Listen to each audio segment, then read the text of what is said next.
Daffodil international ইউনিভার্সিটিতে অধ্যয়নরত সিরাজগঞ্জ জেলার 9টি উপজেলা শিক্ষার্থীদের নিয়ে বিশাল এক ইফতার মাহফিল।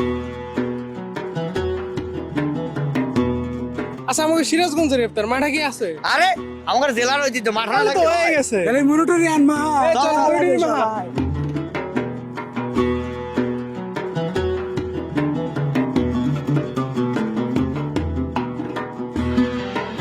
আসসালামু আলাইকুম ভাই। ওয়ালাইকুম সালাম। ঘটনা হচ্ছে আমার বাড়ি বগুড়া, কিন্তু সিরাজগঞ্জেই তো হচ্ছে আমার কলিগ, আমার ছোট ভাই হিমেল দাওয়াত দিছে, তো আসতেই হবে, না হলে মন খারাপ করবে, আর ভালো লাগছে। ওকে ভাই, আচ্ছা এই সিরাজগঞ্জ অ্যাসোসিয়েশনে সিরাজগঞ্জ জেলার সবচেয়ে পছন্দের জিনিস কি আপনার? আমার ভাই সব থেকে পছন্দ হচ্ছে আপনাদের সলপের মাঠা, অসাধারণ টেস্ট।